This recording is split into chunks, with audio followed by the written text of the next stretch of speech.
Perkenalkan, kami dari kelompok 5 Sistem Informasi 6A Malam yang terdiri dari 1. Aiha Vivi, 2. Anggawa Saputra, 3. Indra Maulana Yusuf, 4. Krishna Wahyu Handika, 5. Risnawati, 6. Tika Junior, 7. Umi Latifah. Di sini kami akan mempresentasikan tentang hasil tugas kami. Di sini kami mengangkat judul tentang penerapan sistem informasi akuntansi pada PT Dainang. Hal-hal yang akan kami bahas diantaranya 1. Siklus akuntansi, 2. Sistem informasi akuntansi di PT Dainang, 3. DFD dan bagan alir dokumen, 4. Dokumen-dokumen yang digunakan, 5. Metode produksi, dan 6. Syarat pembayaran. Profil perusahaan. PT Dainang adalah perusahaan berbentuk perseroan terbatas yang didirikan dengan akte notaris nomor 370 tanggal 30 Mei 2018. PT Dainang merupakan perusahaan yang bergerak di bidang manufaktur yang memproduksi buku tulis. PT Dainang beralamat di kawasan Industri Jababeka nomor 13, Bekasi, Jawa Barat. Kantor, pabrik, dan gudangnya berada di lokasi yang sama. Jumlah karyawan sebanyak 250 orang. Sistem informasi akuntansi. Sistem informasi akuntansi merupakan sebuah sistem informasi yang mengubah data transaksi bisnis menjadi informasi yang berguna bagi perusahaan. Siklus pendapatan. Siklus pendapatan adalah rangkaian aktivitas bisnis dan kegiatan pemrosesan informasi terkait yang terus berulang dengan menyediakan barang dan jasa ke para pelanggan dan menagih kas sebagai pembayaran dari penjualan tersebut. Tujuan dari siklus pendapatan antara lain 1. Mencatat order penjualan dengan cepat dan akurat. 2. Memeriksa kelayakan kredit pelanggan. 3. Mengirimkan produk atau jasa sesuai hari yang telah ditentukan. 4. Melakukan penagihan dengan tepat waktu dan akurat. 5. Mencatat dan mengklasifikasikan penerimaan kas dengan cepat dan akurat. 6. Posting penjualan dan penerimaan kas pada buku pembantu piutang yang sesuai. 7. Mengamankan produk sampai barang dikirim. 8. Mengamankan kas sampai didepositokan. Siklus pengeluaran.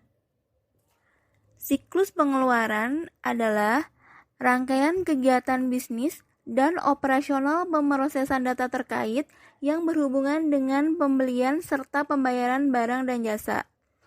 Tujuan utama dalam sistem pengeluaran ini adalah untuk meminimalkan biaya total memperoleh dan memelihara persediaan, perlengkapan, dan berbagai layanan yang dibutuhkan organisasi untuk berfungsi.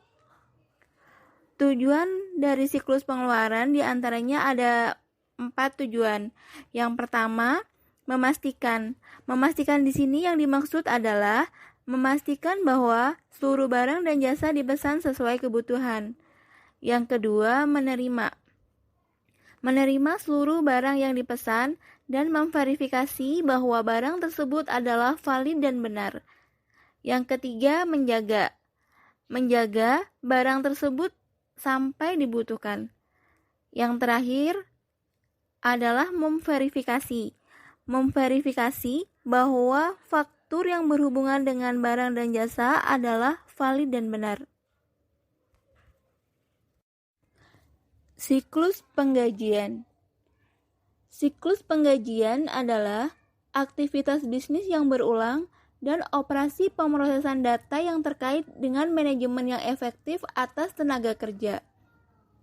Aktivitas dari siklus penggajian diantaranya 1. Memperbarui.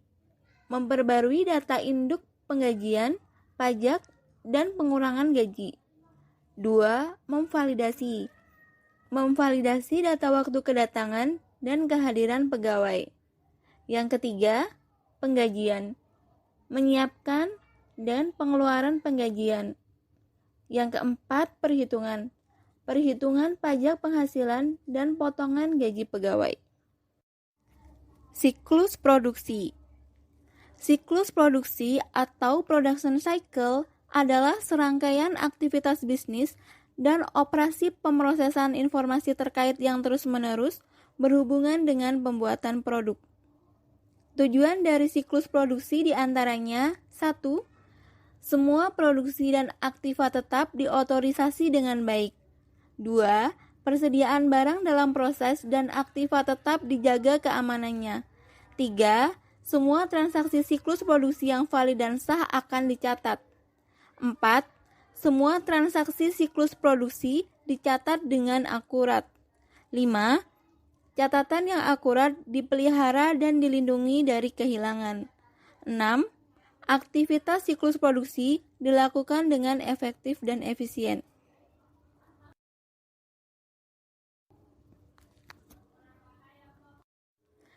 Siklus buku besar dan pelaporan. Sistem buku besar dan pelaporan terdiri atas kegiatan pengolahan data yang berkaitan dengan proses pemutakhiran atau updating rekening-rekening buku besar dan pembuatan laporan yang merupakan ikhtisar hasil operasi perusahaan. Fungsi dari siklus buku besar dan pelaporan diantaranya 1. Mencatat transaksi akuntansi dengan tepat dan akurat. 2. Memposting data rekening yang tepat. 3. Menjaga keseimbangan jumlah dalam sisi debit dan sisi kredit. 4. Mengakomodai kebutuhan pembuatan jurnal penyesuaian. 5. Menyediakan laporan keuangan yang tepat. Berikut adalah struktur organisasi PT Dainang. Di sini kita dapat melihat secara lengkap struktur organisasi dari PT Dainang. Untuk pimpinan tertinggi ada di komisaris, kemudian komisaris membawahi direktur, direktur membawahi general manager, dan general manager membawahi 6 manajer. 6 manajer tersebut adalah manajer logistik, manajer engineering, manajer produksi, manajer sales dan marketing, manajer HRD dan ADM, serta manajer accounting dan finance. Kita menuju ke manajer logistik. Manajer logistik membawahi kepala purchasing. Kepala purchasing membawahi kepala gudang, dan untuk level di bawahnya ada operator pengiriman dan admin. Kemudian kita menuju ke manajer engineering. Manajer engineering membawahi kepala machine shop, kemudian ada leader, dan untuk level di bawahnya operator engineering dan admin. Selanjutnya untuk manajer produksi membawahi kepala produksi dan kepala produksi membawahi leader. Untuk level bawahnya ada operator produksi dan admin. Kemudian manajer sales dan marketing. Manajer sales dan marketing membawahi 3 kepala bagian, yaitu kepala technical sales, kepala penjualan, dan kepala pemasaran. Dan di level bawahnya ada staff-staff. Selanjutnya, untuk manajer HRD dan ADM. Manajer HRD dan ADM membawahi 2 kepala bagian, yaitu kepala administrasi dan kepala SDM. Dan untuk level di bawahnya ada staff-staff. Selanjutnya, manajer accounting dan finance. Manajer accounting dan finance membawahi 2 kepala bagian, yaitu kepala accounting dan kepala finance. Dan untuk level di bawahnya ada staff-staff.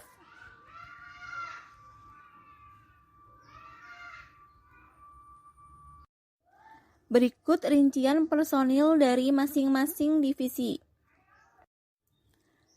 Berikut DFD level 0 untuk siklus pendapatan. Dan ini DFD level 0 untuk siklus pengeluaran. Selanjutnya, ini merupakan DFD level 0 untuk siklus produksi. Dan ini DFD level 0 untuk siklus penggajian. Selanjutnya, ini merupakan DFD level 0 untuk siklus buku besar dan pelaporan. Bagan alir dokumen siklus pendapatan. Pertama, dimulai dari customer. Customer akan mengirimkan CO atau customer order dan diterima oleh bagian sales.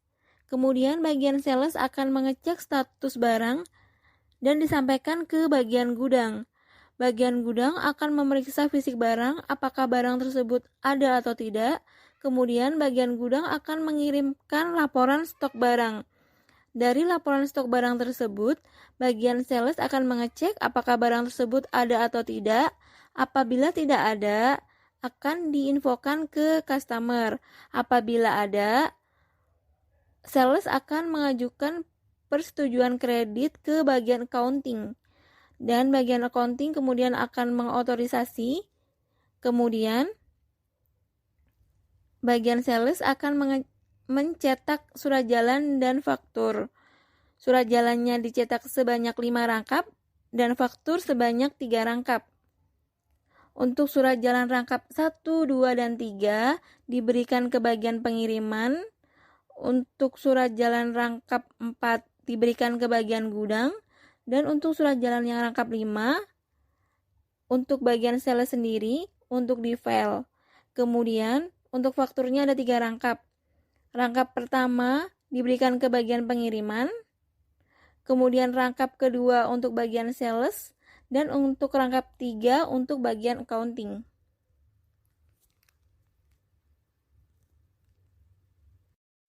Bagan alir dokumen siklus pengeluaran. Pertama, dimulai dari bagian gudang atau bagian yang meminta.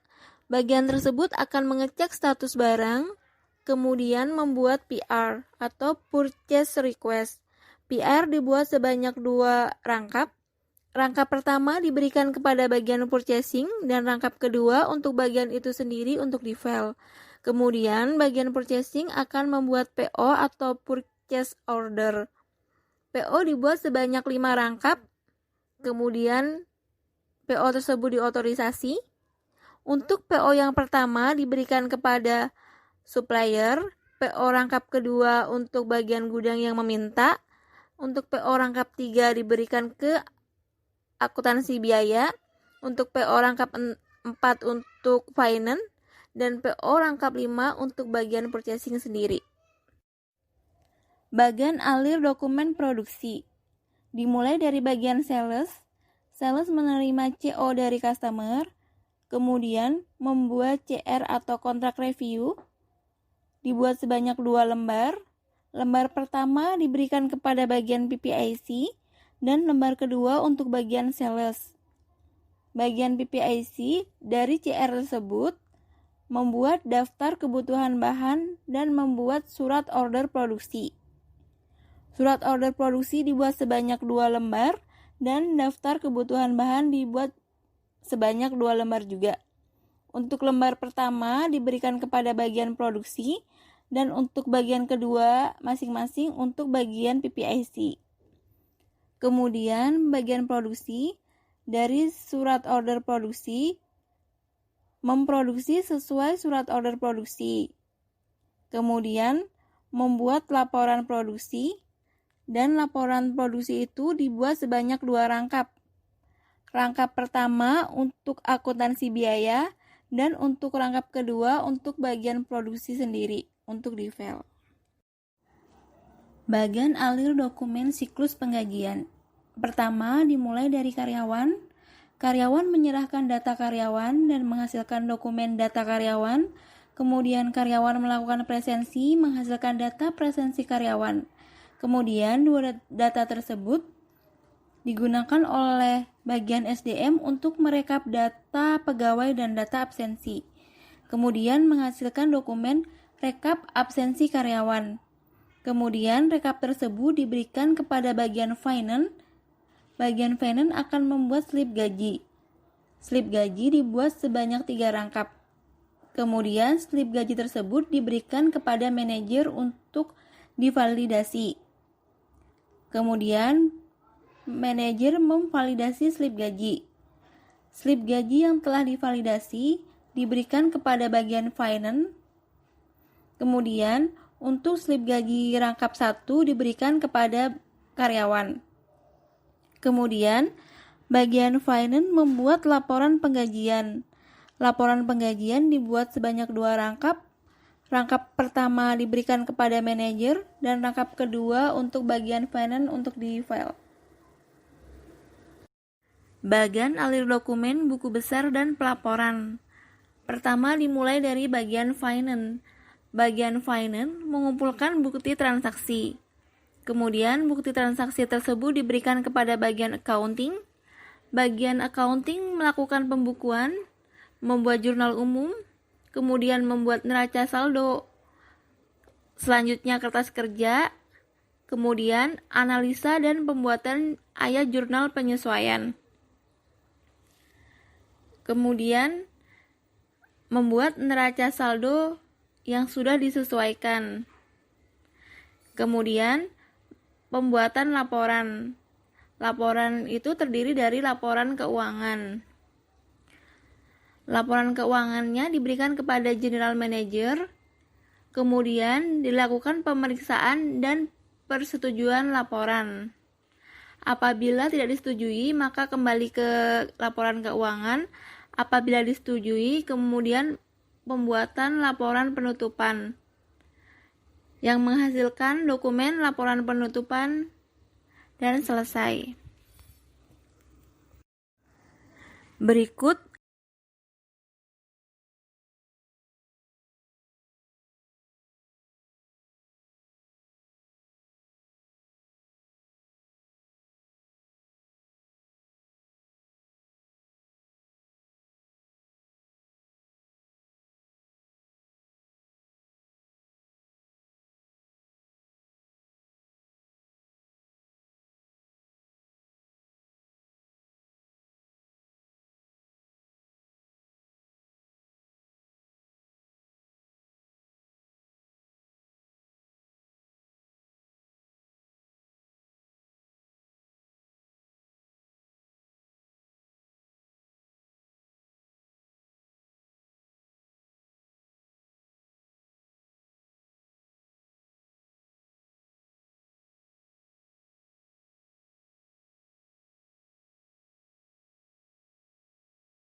metode produksi. Metode produksi yang digunakan oleh PT Dainang adalah MRP.